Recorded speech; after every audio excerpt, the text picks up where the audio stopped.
강민재와 결혼한 지 10년. 나는 강씨 집안의 번듯하지만 보이지 않는 투명 지갑으로 살아왔다. 시어머니의 칠순 잔치를 위해 3개월 전부터 예약 전쟁을 치러가며 서울에서 가장 잡기 힘들다는 신라호텔 영빈관의 룸을 잡았다. 식사부터 최고급 주류, 하객들에게 돌릴 답례품 비용까지 전부 내 카드로 긁었다. 오직 시어머니가 친척들 앞에서 어깨 한번 펴게 해드리려는 마음뿐이었다. 하지만 하객들이 자리에 앉고 겨우 10분이 지났을 무렵 이제 막 코스 요리가 나오려던 찰나였다. 시누이 강수아가 시어머니의 손을 꼭 잡은 채 룸 출입문을 손가락으로 가리키며 나에게 말했다. 옳게, 오늘은 우리 엄마 칠순이잖아. 우리끼리 오붓하게 진짜 가족끼리 할 이야기도 있고 한데 올케는 성도 다른 남이니까 여기 있기 좀 불편하지 않아? 로비에 있는 더 파크뷰 뷔페로 가서 먹어. 거기도 음식 괜찮대. 나는 고개를 돌려 옆에 앉은 남편 강민재를 쳐다봤다. 그는 거북이처럼 고개를 쳐박고 휴대폰 액정만 들여다보고 있었다. 시선은 교묘하게 나를 피하고 있었고 내 편을 들어줄 생각 따윈 눈꼽만큼도 없어 보였다. 그 침묵과 방관은 시누이의 모욕적인 언사보다 훨씬 더 뼈아프게 파고들었다. 나는 그를 3초간 뚫어지게 응시하다가 나직하게 웃음을 터뜨렸다. 소리 지르며 싸우지도 울며 불며 매달리지도 않았다. 나는 아주 차분하게 자리에서 일어나 뒤도 돌아보지 않고 룸을 빠져나왔다. 복도로 나오자마자 호텔 연회 담당 지배인에게 전화를 걸었다. 내 목소리는 얼음장처럼 차갑고 단호했다. 신라호텔 영빈관 예약, 지금 즉시 전부 취소합니다. 룸뿐만 아니라 제가 컨펌했던 효도 럭셔리 코스, 주문 제작한 답례품, 그리고 세팅된 주류까지 전부 다 빼세요.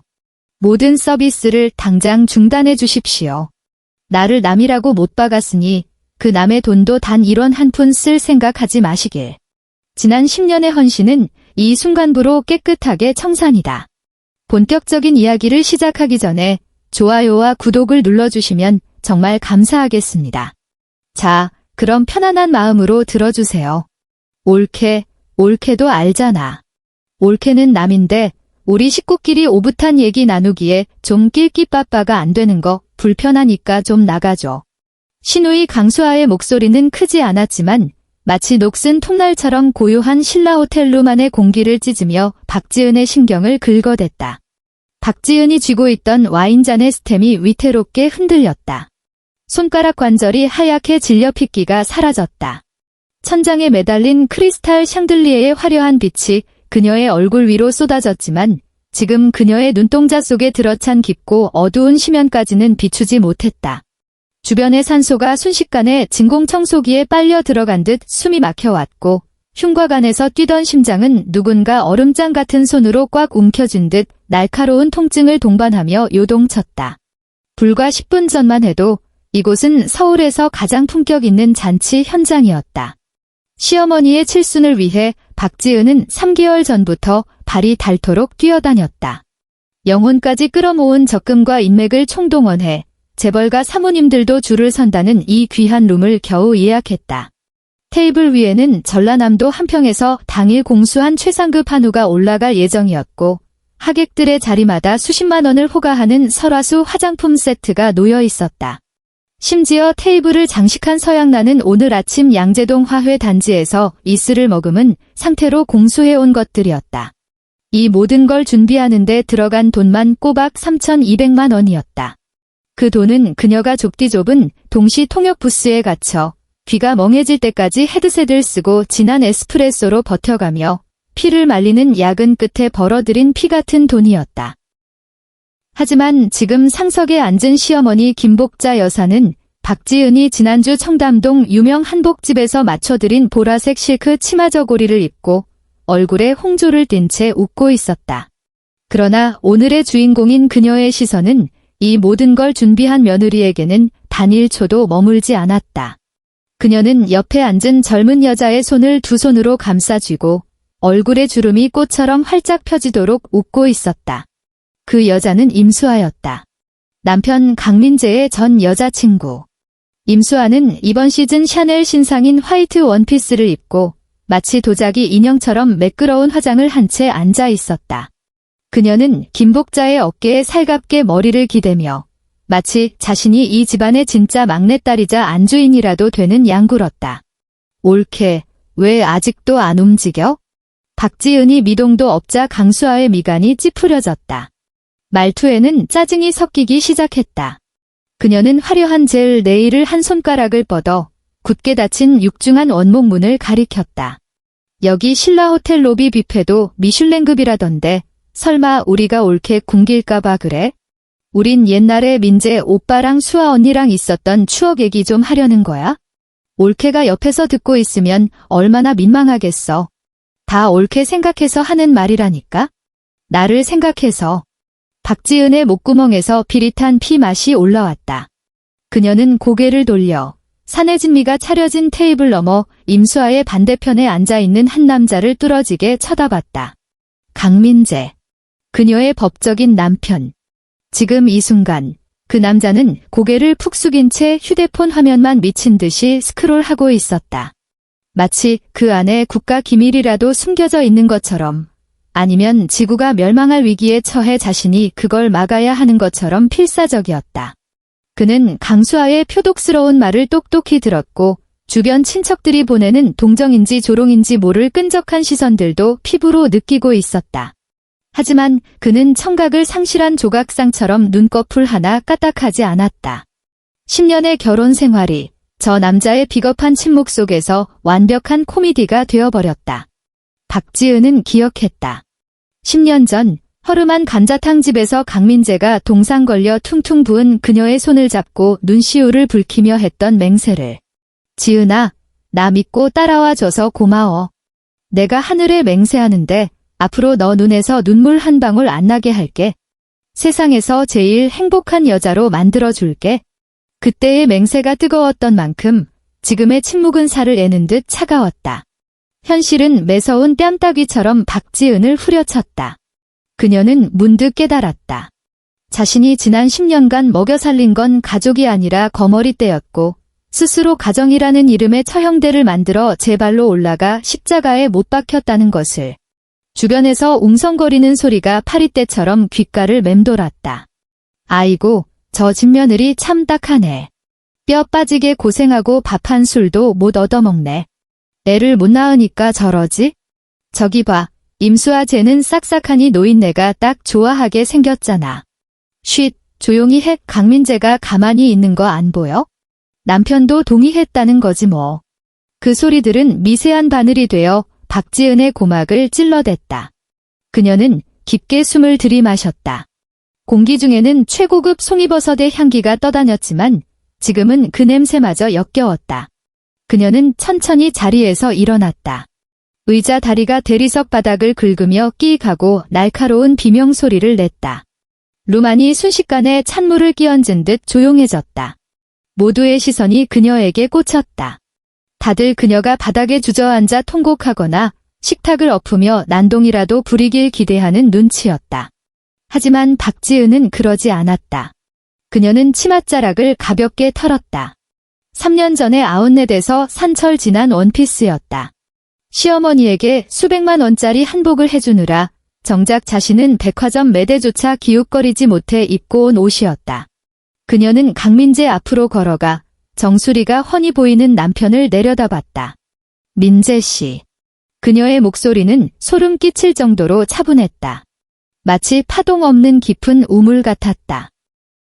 아가씨가 하는 말, 당신 뜻이야? 당신도 내가 남이니까 여기 낄 자격 없으니 로비 가서 혼자 밥이나 먹으라는 거야? 휴대폰을 만지작거리던 강민재의 손가락이 멈칫했다. 그는 마지못해 고개를 들었지만 눈동자는 불안하게 흔들렸다.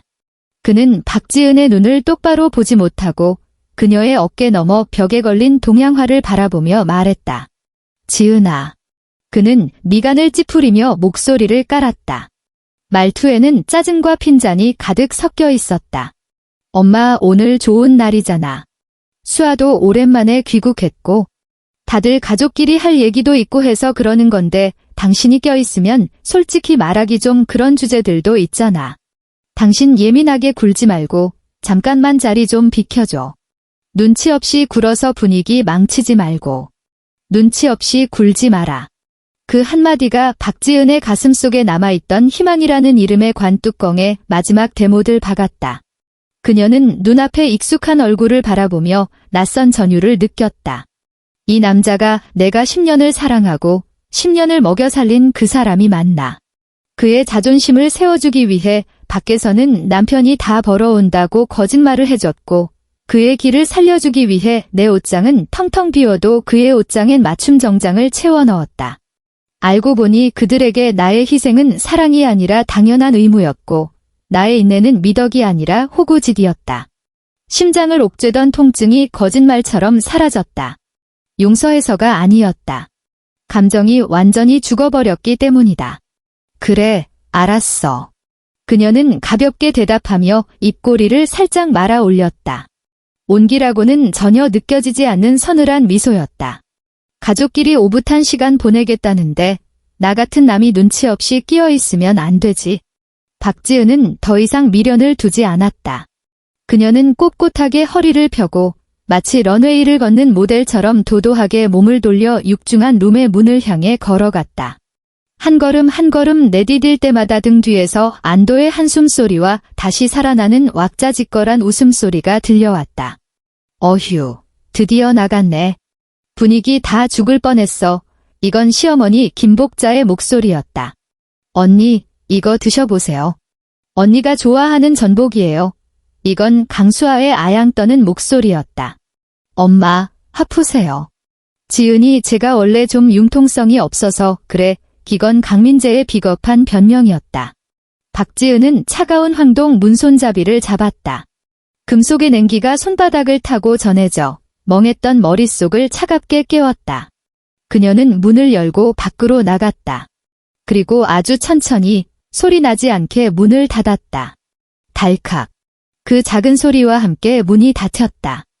저 문은 안쪽에 역겨운 희희낙낙을 가두는 동시에 그녀의 지난 10년, 그 어리석고 비참했던 세월을 영원히 격리시키는 차단벽이 되었다. 복도에는 푹신한 카페트이 깔려 있어 발소리조차 나지 않았다. 신라호텔 특유의 은은하고 고급스러운 조명이 복도를 비추고 있었다. 박지은은 벽에 기대어 잠시 눈을 감았다. 극도의 분노로 인해 손끝이 제멋대로 떨려왔다. 그녀는 입술을 꽉 깨물어 비명을 삼켰다. 입안에서 쇠맛이 감돌았다. 그녀는 자신의 손을 내려다봤다. 통역 일을 하며 수없이 자판을 두드리느라 굳은 살이 박인 손끝이었다. 남이라. 그녀는 텅 빈 복도에 대고 중얼거렸다. 목소리는 모래를 씹은 듯 거칠었다. 내가 남이라면 남의 잔치 비용을 내가 낼 이유는 없지. 박지은은 핸드백에서 휴대폰을 꺼냈다. 화면 불빛이 어두운 복도를 밝혔다. 그녀는 망설임 없이 연락처를 검색했다.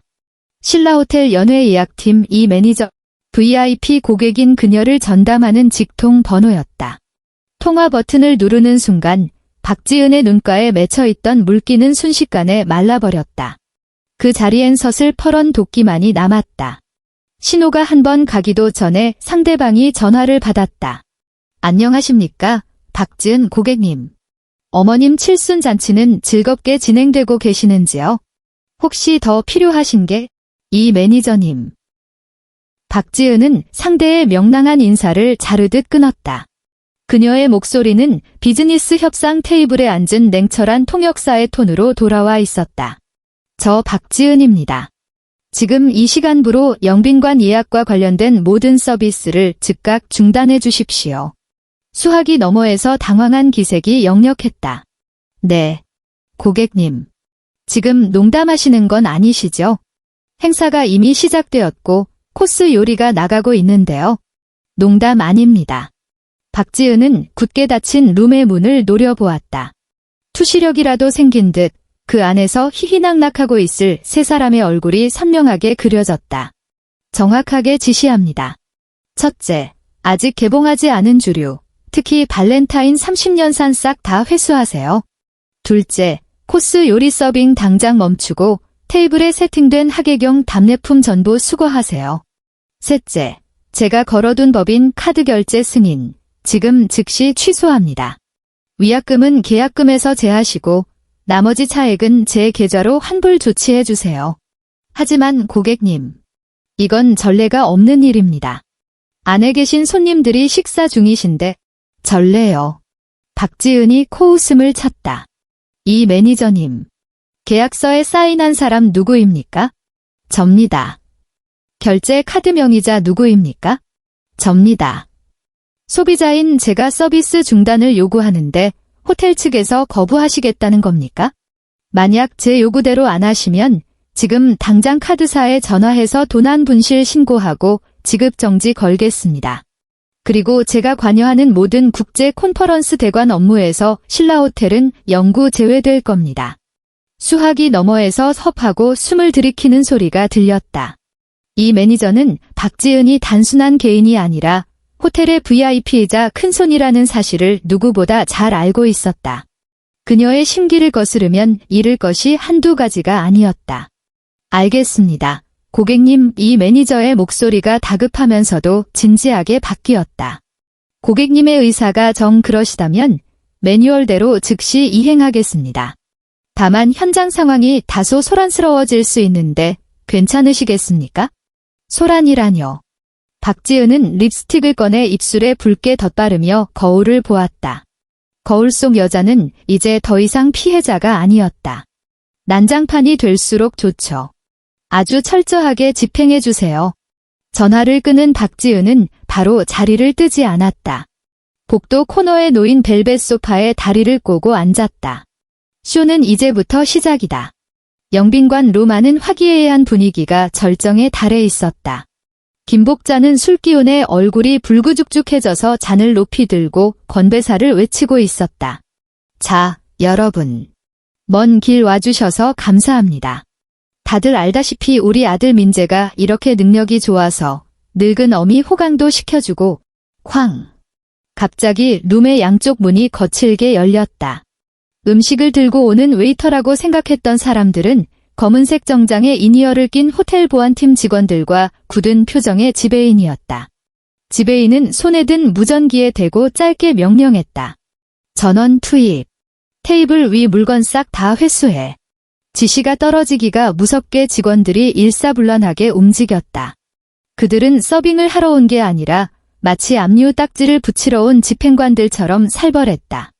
한 직원이 상석으로 성큼성큼 걸어가더니 김복자가 흐뭇하게 바라보고 있던 발렌타인 30년산을 망설임 없이 낚아챘다. 또 다른 직원들은 하객들 앞에 놓인 설화수 쇼핑백을 거침없이 수거함에 쓸어 담았다. 젓가락질을 하려던 친척들은 입을 떡 벌린 채 굳어버렸다. 아니, 이게 무슨 짓이야. 김복자가 테이블을 탁 치며 벌떡 일어났다. 손목에 찬 금팔찌가 짤랑거렸다. 내 생일 잔치상에서 이게 뭐 하는 짓들이야. 너희들 미쳤어? 지배인 오라고 해. 당장. 지배인은 걸음을 멈추고 김복자를 향해 돌아섰다. 그의 얼굴에는 서비스직 특유의 미소 대신 사무적이고 냉랭한 표정만이 남아있었다. 손님, 죄송합니다만 방금 예약자 박지은 님으로부터 긴급 요청이 들어왔습니다. 금일 예약된 모든 연회 서비스를 취소하고 결제 승인을 철회하셨습니다. 지배인의 또렷한 목소리가 룸 안에 쩌렁쩌렁 울렸다.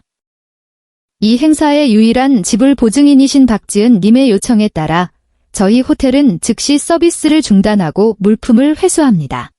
이미 드신 전체 요리와 개봉된 주류에 대해서는 정산서가 나왔습니다. 지배인은 가죽 파일에서 영수증 한 장을 꺼내 강민재 앞 테이블에 탁 내려놓았다. 현재까지 발생한 비용은 총 512만 원입니다. 박지은 님이 지원을 끊으셨으니 여기 계신 분들 중 어느 분이 결제하시겠습니까? 순간 룸 안의 공기가 꽁꽁 얼어붙었다. 친척들의 시선이 강민재와 김복자에게 쏠렸다. 방금 전까지 다들 잘 뒀다, 효자다 칭송하던 눈빛들은 순식간에 의심과 경멸, 그리고 비웃음으로 바뀌었다. 취소라고요? 강민재는 넋이 나간 사람처럼 중얼거렸다. 얼굴색이 밀가루 반죽처럼 하얗게 질렸다. 말도 안 돼. 김복자가 꽥소리를 질렀다. 그년이 아니, 걔가 미쳤나. 민재야, 빨리 전화해봐. 당장 이 사람들 물리라고 해. 뭐 하고 있어? 강민재는 덜덜 떨리는 손으로 휴대폰을 집어들고 단축번호 한 번을 눌렀다. 고객님의 전화기가 꺼져 있어 삐 소리 후 다시 걸었다. 고객님의 전화기가 수신 거부였다. 강민재의 이마에서 식은땀이 비 오듯 쏟아졌다. 그는 어머니의 일그러진 얼굴과 친척들의 따가운 시선을 느끼며 숨이 턱턱 막혀왔다. 뭐야? 전화 안 봐. 친척 중 누군가가 비꼬듯 말했다. 아까는 뭐 민재가 다 먹여 살린다더니 밥값 500만 원도 없어서 마누라한테 전화하는 거야? 그러게 조강지처를 왜 쫓아내? 쫓아낼 땐 좋았지, 꼴 좋다. 수군거림은 점점 커졌다. 김복자는 뒷목을 잡고 쓰러질 듯 비틀거렸다. 그때 사태를 관망하던 임수아가 우아하게 자리에서 일어났다. 그녀는 머리카락을 쓸어넘기며 특유의 여유로운 미소를 지었다. 500만 원. 그녀가 입고 있는 옷값 정도밖에 안 되는 돈이었다. 물론 그 옷도 짝퉁이었지만. 어머님, 진정하세요. 혈압 오르시겠어요. 임수아는 김복자를 부축하며 지배인을 향해 고개를 빳빳이 들었다. 돈 몇 푼 가지고 사람 무안하게 정말 너무하시네요. 박지은 씨도 참 이런 날 굳이 이렇게까지 해야 했나 싶네요. 수준 떨어지게. 그녀는 명품 로고가 크게 박힌 클러치 백을 열며 말했다. 제가 낼게요. 민재 오빠, 걱정하지 마. 오빠 기죽는 거 나 못 봐. 오늘 어머님 잔치는 내가 쏘는 걸로 할게. 그 말에 김복자의 얼굴에 다시 화색이 돌았다. 아이고, 우리 수아밖에 없다. 봤지? 이게 사람 격이라는 거야. 어디서 굴러먹던 것하고는 차원이 다르지. 지배인은 표정 변화 없이 카드 단말기를 내밀었다. 알겠습니다. 손님. 총액 512만 원입니다. 일시불로 하시겠습니까? 임수아의 손이 허공에서 멈칫했다. 지갑에서 카드를 꺼내려던 그녀의 손끝이 미세하게 떨렸다. 512만 원. 그녀는 기껏해야 전체 요리 몇 접시 값이니 몇십만 원 정도일 줄 알았다. 그런데 500만 원이 넘는다고? 그녀의 카드 한도는 고작 300만 원이었다. 그마저도 여기저기 돌려막느라 남은 한도는 100만 원도 채 되지 않았다. 해외에서 빈털터리가 되어 강민재에게 빌붙으러 온 그녀에게 500만 원이라는 현금이 있을 리 만무했다. 정적이 흘렀다. 모두가 임수아의 손만 바라보고 있었다. 저기 계산이 좀 잘못된 거 아닌가요? 임수아가 억지 미소를 지으며 말을 더듬었다. 신라 호텔 바가지가 너무 심하네. 샐러드 몇 개 먹었는데 무슨 500? 손님 이 지배인이 차갑게 말을 잘랐다. 아까 손님께서 기분 낸다고 오픈하신 발렌타인 30년산 한 병에 180만 원입니다. 여기 명세서 확인하시죠. 임수아의 얼굴이 흑빛으로 변했다. 아까 폼 잡는답시고 여기 다 돌려 라고 외쳤던 자신의 목소리가 환청처럼 들려왔다. 그녀는 비틀거렸다. 임수아가 앓는 소리를 내며 이마를 짚었다. 민재 오빠 나 갑자기 현기증이 아까 비행기 타고 오면서 무리했나봐 빈혈이. 그녀는 힘없이 강민재의 품으로 쓰러졌다. 수아야. 수아야. 왜 그래? 강민재가 기겁하며 그녀를 받아 안았다. 하지만 분위기는 싸늘했다. 친척들은 혀를 찼다. 누가 봐도 계산하기 싫어서 쇼를 하는 게 뻔했다. 지배인은 싸늘한 눈빛으로 강민재에게 단말기를 들이밀었다. 남자분께서 계산하시죠. 결제 안 하시면 경찰 부르겠습니다. 경찰.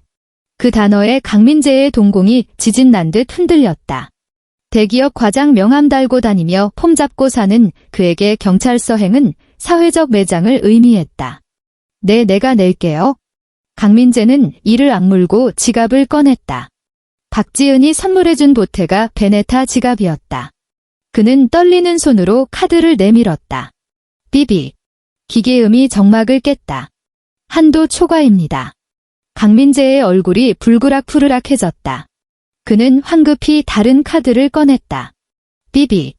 잔액이 부족합니다. 그의 월급은 400만 원 남짓. 그마저도 거칠해하고 술 마시느라 진작 다 쓰고 생활비는 전적으로 박지은의 카드에 의존해왔다. 박지은이 카드를 정지시킨 지금 강민재는 그저 빈 껍데기일 뿐이었다. 기계의 차가운 오류음이 룸 안에 비명처럼 울려 퍼졌다. 손님, 아직 320만 원이 부족합니다. 지배인의 목소리는 마치 저승사자의 호출처럼 들렸다. 강민재는 절망적인 눈빛으로 고개를 들어 주변의 친척들을 둘러보았다. 작은아버지 저 급해서 그러는데 조금만 융통해 주실 수 없을까요? 방금 전까지 그와 형님 동생하며 술잔을 부딪히던 작은아버지는 갑자기 휴대폰을 꺼내 들더니 고개를 푹 숙였다. 여보세요? 아이고, 여기 왜 이렇게 신호가 안 터져? 여보세요? 고모. 아이고, 내가 노안이 와서 폰뱅킹 글씨가 안 보인다야. 단 한 명도 손을 내미는 사람이 없었다. 눈치 빠른 친척들은 이미 간파한 것이다. 강씨 집안은 빛 좋은 개살구였고 그동안의 화려한 거칠에는 전부 저 쫓겨난 며느리의 능력으로 유지되던 신기루였다는 것을. 며느리가 도망친 지금 강씨 집안은 밑 빠진 독이나 다름없었다. 엮이면 피곤해질 게 뻔했다. 돈도 없으면서 무슨 호텔에서 칠순잔치야? 망신도 이런 개망신이 없네? 그러게. 멀쩡한 며느리 쫓아낼 때 알아봤다. 천벌 받은 거야? 친척들의 수군거림은 독화살이 되어 김복자의 심장에 날아와 박혔다. 노인은 제자리에 서서 사시나무 떨듯 몸을 떨었다. 눈알이 금방이라도 튀어나올 것만 같았다. 자신을 비웃는 친척들의 눈빛, 땀범벅이 되어 쩔쩔매는 못난 아들, 꾀병을 부리며 누워있는 양딸 같은 임수아, 그리고 조금 전 뒤도 돌아보지 않고 나가버린 박지은의 그 서늘한 뒷모습이 머릿속에서 뒤엉켰다. 비릿한 피 냄새가 섞인 열기가 정수리로 치솟았다. 니들이 감히. 김복자는 가슴을 움켜쥐더니 흰자위를 보이며 뒤로 뻣뻣하게 넘어갔다. 엄마. 루마는 순식간에 아수라장이 되었다. 2시간 후 서울대학교 병원 응급실. 소독약 냄새가 코를 찌를 듯 차갑게 감돌았다. 강민재는 복도 의자에 털썩 주저앉아 있었다. 넥타이는 삐뚤어졌고 큰맘 먹고 맞춘 고급 정장은 쭈글쭈글해져 있었다. 호텔 결제를 해결하기 위해 그는 신분증을 프런트에 맡기고 평소 회사에서 무시하던 동료들에게까지 전화를 돌려 비굴하게 사정해 겨우 돈을 융통해야 했다. 지금 그는 척추가 뽑혀나간 개처럼 축 늘어져 있었다. 응급실 자동문이 열리고 의사가 걸어 나왔다. 강민재와 강수아가 벌떡 일어나 달려갔다. 선생님, 저희 어머니는 좀 어떠신가요? 환자분은 극심한 스트레스로 인한 고혈압 쇼크가 왔습니다. 일단 급한 불은 껐고 생명에는 지장이 없지만 며칠 입원해서 경과를 지켜봐야 합니다. 의사는 차트를 넘기며 건조한 어투로 말을 이었다. 이번 수속 밟으시죠? 그런데 방금 원무가 전산조회를 해보니 환자분 명의의 프리미엄 실비 보험이 해지된 상태더군요. 네, 강민재가 멍하니 되물었다. 그럴 리가요?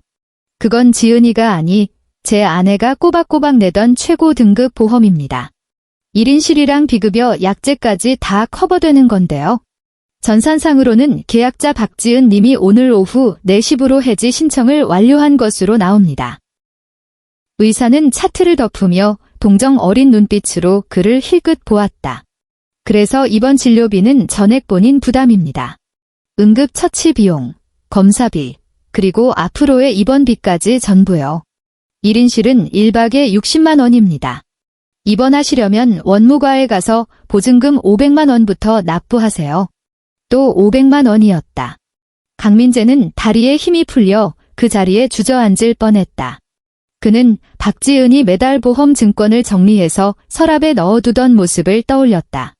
예전엔 그게 종이 쪼가리로 보였기에 거들떠보지도 않았다. 알고 보니 그건 종이가 아니었다. 그들 강씨 집안을 비바람으로부터 막아주던 거대한 우산이었다. 이제 그 우산이 접혔다. 머리 위로 장대비가 쏟아지고 있었다. 강민재는 휴대폰을 꺼내 수신 차단된 박지은의 번호를 띄워놓고 허공에서 손가락만 바들바들 떨었다.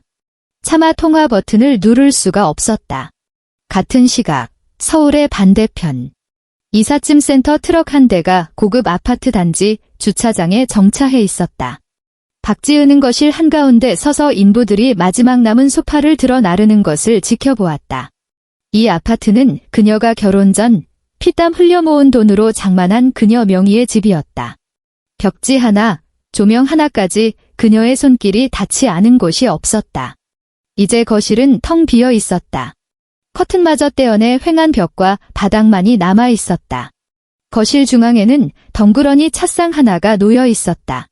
강민재가 당근마켓에서 싸게 주워왔던 그 볼품없는 찻상만이 이 집에 남겨진 유일한 가구였다. 그 찻상 위에는 서류 두 뭉치가 외롭게 놓여 있었다. 하나는 10년 동안 그녀가 강씨 집안을 위해 쓴 돈이 10원 단위까지 적힌 엑셀 파일 출력물이었다. 다른 하나는 이미 도장이 찍힌 이혼 합의서였다. 박지은은 창가로 다가가 서울의 화려한 야경을 내려다보았다.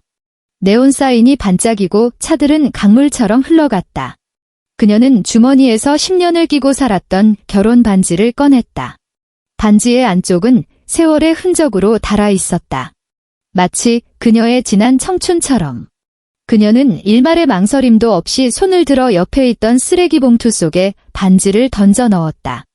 금속이 비닐 바닥에 부딪히며 둔탁한 소리를 냈다. 툭! 이걸로 됐다. 박지은은 몸을 돌려 자신의 핸드백을 챙겼다. 그리고 한때 집이라고 불렀던 그 빈 껍데기를 향해 다시는 뒤돌아보지 않고 걸어나갔다.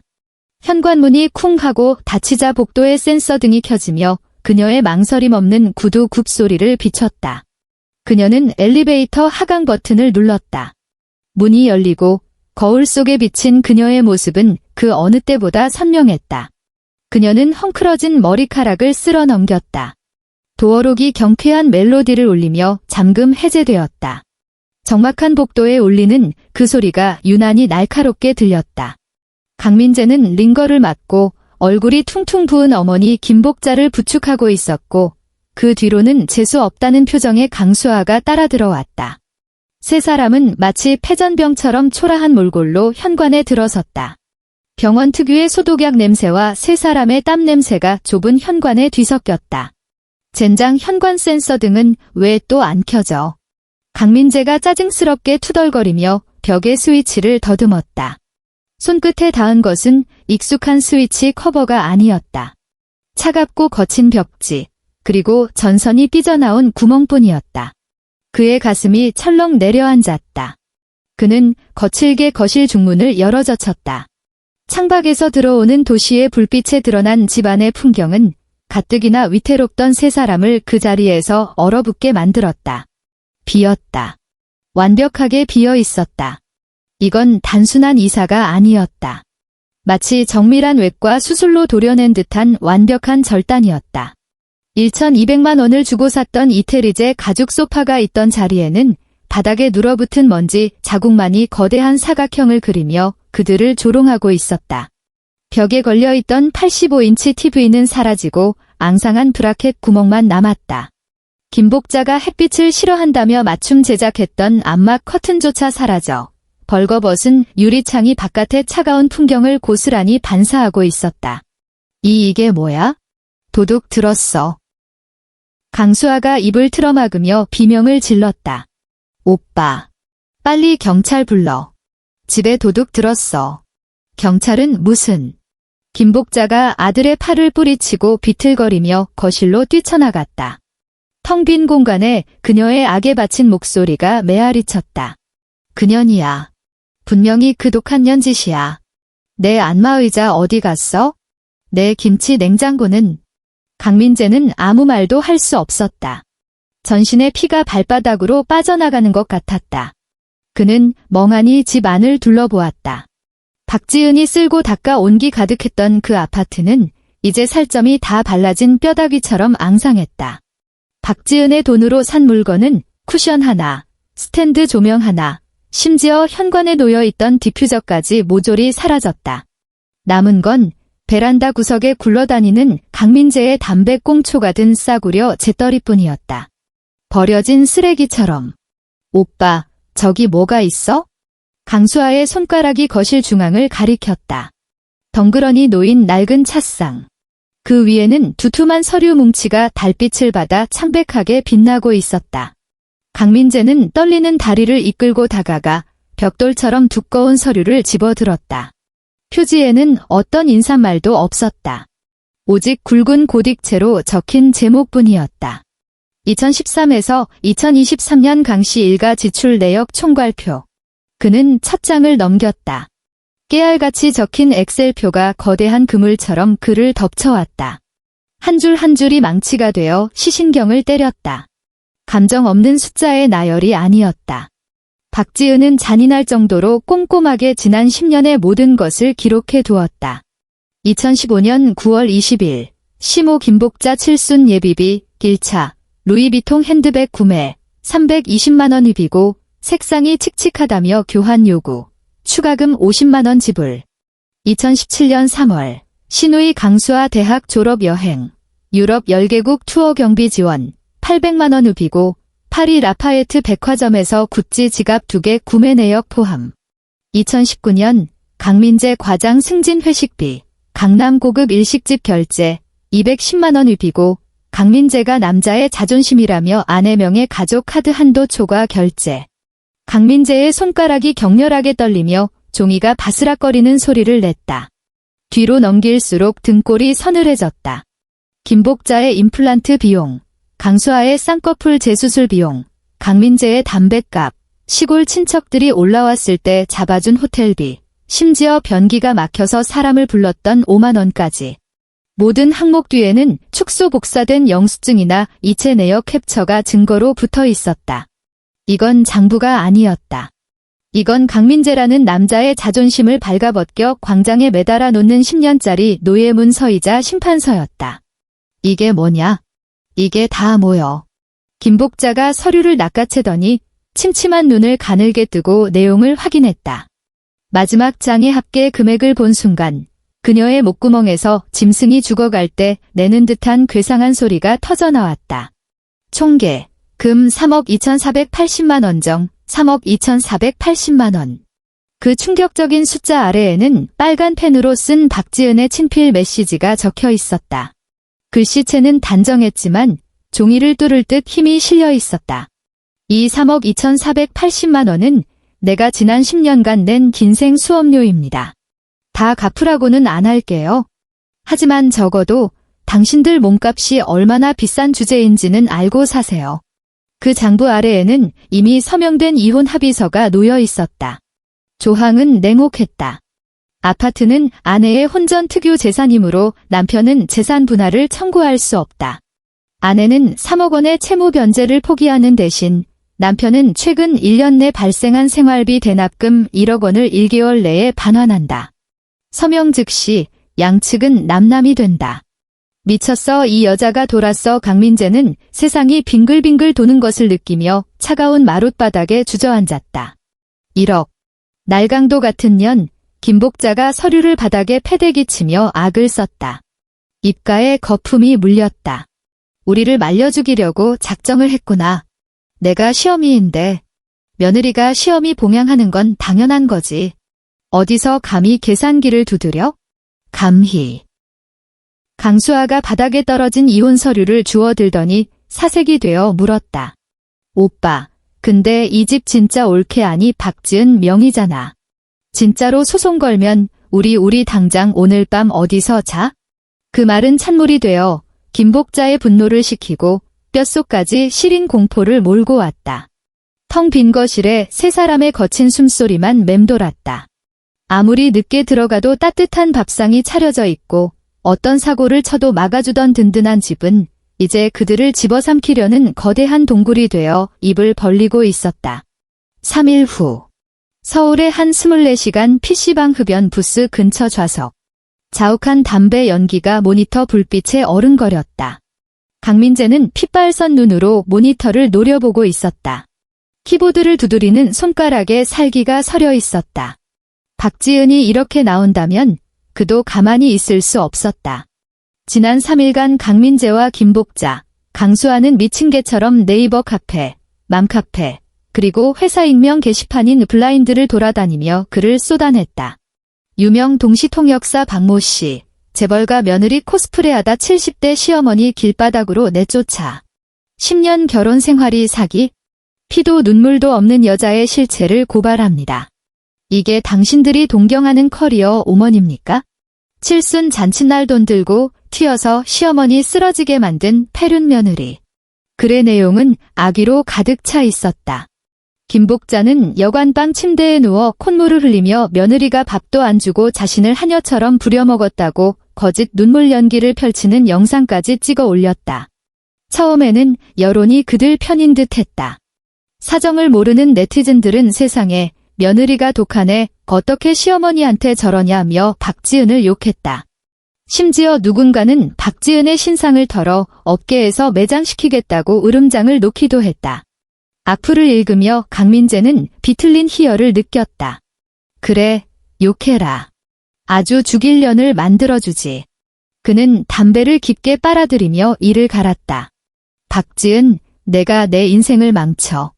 나도 너 사회적으로 매장시킬 거야. 그때였다. 모니터 오른쪽 하단에 알림창이 떴다. 팔로워 100만이 넘는 유명 이슈 유튜버가 강민재의 글을 공유하며 코멘트를 달았다. 대반전. 이게 진짜 팩트입니다. 강민재의 심장이 덜컥 내려앉았다. 불길한 예감이 엄습했다. 그는 떨리는 손으로 링크를 클릭했다. 화면이 바뀌고 숨막힐 듯 간결한 제목의 게시글이 나타났다. 강민재 씨 일가의 주장에 대한 반박 및 증거자료. 감정적인 호소나 구구절절한 변명은 없었다. 오직 차갑고 명백한 팩트 폭력뿐이었다. 첫 번째는 녹음 파일이었다. 강민재가 재생 버튼을 누르자 PC방 헤드셋을 통해 강수아의 앙칼진 목소리가 고막을 때렸다. 올케는 남이니까 우리 식구끼리 오붓한 얘기 나누기에 좀 로비 가서 뷔페나 먹어. 이어서 강민재 자신의 무심하고 차가운 목소리가 흘러나왔다. 잠깐만 자리 좀 비켜줘. 눈치 없이 굴어서 분위기 망치지 말고. 댓글창은 순식간에 불타올랐다. 와, 이게 사람이 할 소리냐? 10년을 같이 살았는데 남이라고? 밥 먹으러 온 사람을 로비로 쫓아내. 저러고서 칠순 잔치 비용은 며느리 카드로 긁으려고 했겠지? 소름 돋는다. 남편 목소리 봐라. 진짜 정 떨어진다. 저런 놈이랑 어떻게 살았냐? 강민재의 얼굴이 백지장처럼 하얗게 질렸다. 박지은이 그 상황을 녹음하고 있을 줄은 꿈에도 몰랐다. 숨 돌릴 틈도 없이 두 번째 증거가 이어졌다. 신라 호텔룸 내부 CCTV 캡처본이었다. 임수아가 계산서를 보고 헐리우드 액션으로 쓰러지는 장면, 그리고 강씨 일가가 서로 계산을 미루며 추잡하게 구는 모습이 고스란히 담겨 있었다. 당시 서빙을 했던 직원들의 익명 증언까지 첨부되어 있었다. 마지막 결정타는 그 엑셀 파일의 일부였다. 박지은은 전체를 공개하지 않고 가장 자극적인 부분만 발췌했다. 김복자의 300만 원짜리 한복 영수증 옆에는 박지은이 신던 굽이 다 달아빠진 구두 사진이 비교되어 있었다. 시각적인 충격은 대중의 분노에 기름을 부었다. 여론은 10분 만에 뒤집혔다. 박지은을 욕하던 네티즌들은 자신들이 강씨 일가에게 놀아났다는 사실에 분노하며 그 화살을 배로 돌려주었다. 기생충 가족이네 완전. 아들놈은 셔터맨 주제에 어디서 가장 노르디야? 시어머니랑 시누이 하는 짓 보니 며느리가 보살이었네. 등골 브레이커들이 따로 없다. 박지은 님 응원합니다. 저런 쓰레기들은 빨리 분리수거해야죠. 강민재의 휴대폰이 미친 듯이 진동하기 시작했다. 회사 단톡방, 친척들의 비난 문자, 심지어 모르는 번호로 쏟아지는 욕설 전화까지. 그는 마치 벌거벗겨져 광화문 한복판에 내던져진 기분이었다. 박지은이 그의 마지막 남은 팬티 한 장까지 벗겨버린 것이다. 끝났다. 손가락 사이에 담배가 타들어가 살을 태웠지만 그는 고통조차 느끼지 못했다. 한 달 후. 늦가을에 찬바람이 낙엽을 몰고 경기도 외곽의 낡은 빌라촌 골목을 휩쓸고 지나갔다. 이곳은 서울에서 밀려난 사람들이 모여 사는 동네였다. 좁은 골목에는 하수구 냄새와 묵은 쓰레기 냄새가 진동했다. 강민재는 보풀이 잔뜩 인 트레이닝복을 입고 검은 비닐봉지를 든 채 고개를 숙이고 걷고 있었다. 봉지 안에는 마감 세일 스티커가 붙은 콩나물이 들어 있었다. 그는 후드 모자를 깊게 눌렀었다. 혹시라도 누가 알아볼까 봐 겁이 났다. 물론 이곳 사람들은 그가 누구인지 관심도 없었지만 회사는 진작 그를 해고했다. 품위 유지 의무 위반 및 회사 이미지 실추. 인터넷 세상에서 그의 이름과 사진은 국민 찌질남, 거머리 남편의 대명사가 되어 박제되었다. 어느 번듯한 회사도 그를 받아주지 않았다. 지금 그는 배달 대행과 일용직을 전전하며 하루살이 인생을 살고 있었다. 그는 붉은 벽돌이 부서져 내리는 낡은 빌라 앞에 멈춰섰다. 이끼 낀 계단을 따라 반지하로 내려갔다. 녹슨 철문을 열자 곰팡이 냄새 섞인 습한 공기가 훅 끼쳐왔다. 방은 고작 6평 남짓. 원래 강신혜가 10년 전 살던 낡은 집이었는데 외국인 노동자들에게 월세를 주다가 이제는 그들이 들어와 살게 된 곳이었다. 창문은 절반만 지상에 나와 있었다. 얼룩덜룩한 유리를 통해 보이는 건 바쁘게 지나가는 행인들의 발목과 가끔 전봇대에 오줌을 누는 떠돌이 개뿐이었다. 오늘 콩나물은 왜 이렇게 시들었냐? 방구석 이불 속에 웅크리고 있던 김복자가 쉰 목소리로 투덜거렸다. 그녀는 한 달 사이 10년은 늙어 보였다. 박지은이 사다 주던 고급 영양제와 주기적으로 받던 도수 치료가 끊기자 관절염이 도저 하루 종일 끙끙 앓는 신세가 되었다. 엄마, 먹을 게 있는 것만으로도 감지덕지하세요. 다리 하나가 부러진 밥상 앞에 앉아 휴대폰으로 구인 사이트를 뒤지던 강수아가 쏘아붙였다.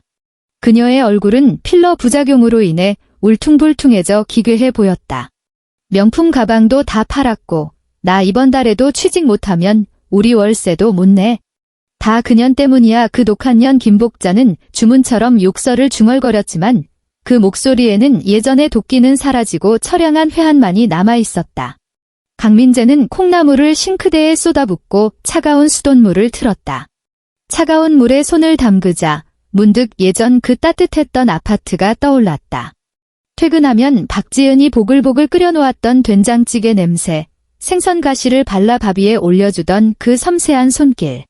그때는 그게 당연한 줄 알았다. 자신이 왕이라서 받는 대접인 줄 알았다. 강민재는 창밖의 회색 하늘을 올려다보았다. 눈물이 예고도 없이 툭 떨어져 뺨에 묻은 먼지와 섞여 검은 자국을 만들었다. 그는 이제야 깨달았다. 자신이 잃어버린 건 단순한 물주가 아니라 이 세상에서 유일하게 자신을 진심으로 대해줬던 사람이라는 것을. 하지만 깨닫기엔 너무 늦어버렸다. 같은 시각 수천 킬로미터 떨어진 곳. 프랑스 파리 센 강변.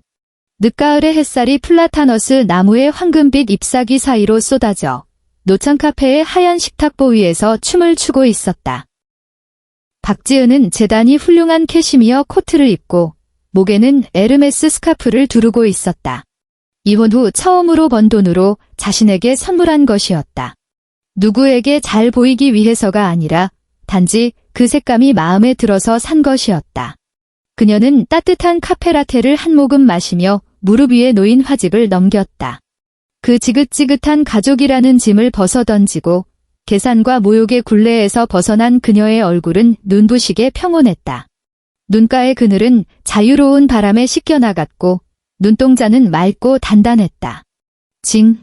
테이블 위에 휴대폰이 진동했다. 한국에 있는 친구가 보낸 메시지였다. 지은 언니, 들었어. 강민재네 지금 완전히 망해서 반지하 산대. 강민재는 배달하고 시어머니는 알아누웠다더라. 진짜 사필귀정이다. 꼴 좋다. 박지은은 무표정한 얼굴로 화면을 내려다보았다. 그녀의 마음은 눈앞에 흐르는 센 강물처럼 잔잔했다.